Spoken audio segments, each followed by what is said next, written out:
Hey, what's going on, everyone? So one question that I get asked a lot is, how do I improve my infield play? How do I work on my infield mechanics if I don't have someone to hit ground balls to me? I think a lot of people are in that boat where they may not have someone that they can go to the field with that can hit them ground balls. And so what do you do if you're in that situation? And so we've talked in other videos about multiple ways that you can work on your skills without having someone hit you baseballs. Because the thing about infield play is you need to take reps, lots and lots of reps. You need to be able to do things mechanically that we talk about, and we're going to talk about a few things here in a second. But you need to be able to work on those mechanical things so many times that when the play happens in the game, you're able to go on to autopilot mode. And the only way you get to play on autopilot is your body has to go through those reps thousands and thousands of times so that it only knows the proper way to field the ball. So how do you get those reps? We've talked about how you can do drills where you just put the ball in your glove and you work simply through the mechanics. Today we're going to talk a little bit about left foot timing for infielders because I think that's hugely important. But you can use ball and glove drills, right?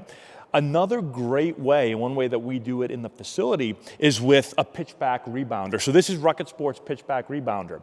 You can use a regular baseball, a tennis ball, a racquetball. You can do it barehanded or with a glove. I'm going to demonstrate a couple of things that you can do, but it's a great way to get a ton of reps. And so we just set the rebounder up. You can set it up in a tunnel, or we have an area over here that we just set it up on. And you can go through hands routine. You can go through, again, left foot timing. You can talk about fielding the ball in your left eye. All the things that we talk about in our fielding videos, you can work on that. And it puts you in basically a live situation where you're able to throw the ball and you can work your footwork. You can get to the right of the ball. You can time your left foot up. Everything that you would do in a game, you can do in a really, really confined space. So I'm going to show you here in a second how we do that. Okay, so let's talk about the importance of left foot timing. I think this is hugely important when it comes to infield play. Really good infielders are able to work through the ball. They're able to create momentum and direction towards their target. And so in order to do that, you want to feel like as that ball hits your glove, your left toes are going to hit the ground. If you time that up properly, then you're going to work through the ball. If you don't time it up properly, if your left foot lands too early, your feet are going to become flat-footed. And that's when the ball plays you instead of you playing the ball. So I'm always trying to read the ball. I'm trying to time up the ball so that I can go right, left, and catch the ball as my left toes are hitting the ground. Then all I do from there is go right, left, throw. So anytime we field, it's right, left field, right, left, throw. But the timing, again, is crucial. It needs to be right, left. That timing right there has got to happen every single time. And that'll allow me to flow right through the catch, get my momentum and direction going towards first. So let me show you a couple of ways that you can practice that with the rebounder. So the first thing we do is we just get into a stationary stance. We get into a fielding position. We're going to have our back flat. We're going to have our hands out front. And we're going to be up on our heel. So let me show you here. So all you're going to do, you're going to get in position in front of the rebounder. You're going to put your left foot slightly in front of your right. If you're a lefty, you just do the opposite. So again, this is for right-handed throwing fielders. So third baseman, shortstop, second baseman. If you're a lefty and you want to work on double plays or throwing the ball to your right, it's just the exact opposite. You're just going to put your other foot up. So I'm a righty, so I'm going to get in position. I'm going to put my left foot slightly in front of my right. I'm going to go toe up. I'm going to exaggerate the toe up. I'm going to really be on the heel. I'm going to throw the ball off of the rebounder, and then when I catch the ball, I'm going to put my foot down, okay? So I'm right here.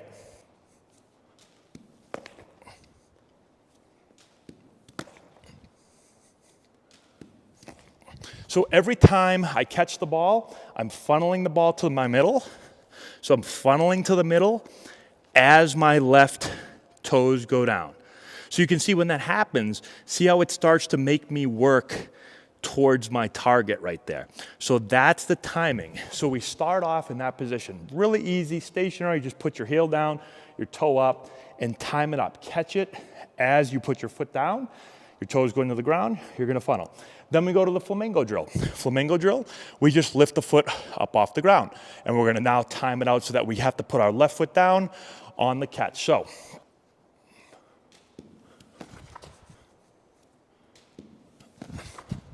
So I'm working on timing it out. That foot's got to land as I catch. And then after I catch, I'm going right to left, left to target. After that, now we put it all together, we move back, we throw the ball off of the rebounder, we work our feet, we go right, left field, right, left throw. Again, right now I'm not throwing. You can add a throw in. Right now I'm just working on, again, the basics, and then I can build up from there.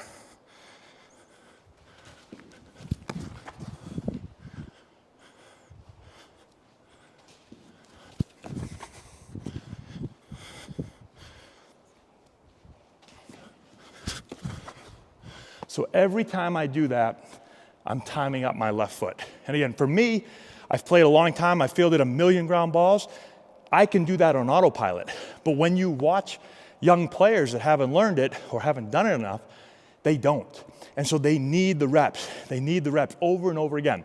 And again, it's a great way to be able to get those reps in a small area, all by yourself. You can do thousands of these reps a week if you really want to. If you want to dedicate the time, you can get as good as you want to be. So this is one small thing that you can do with the rebounder. But again, you can work on anything: backhands, forehands, slow rollers, doesn't matter. But if you're going to work on some of the fundamental parts of fielding, really focus on that left foot timing. So if you want to check out a rebounder or anything else made by Rukket, go to the description box down below. Click the link there. It's going to take you over to their site. It's going to give you a deal on not only this, but all of their products, so go check it out. And that's all we have. Thanks so much for watching. Subscribe to the channel, hit the notification bell, give it a thumbs up, and we'll talk to you later.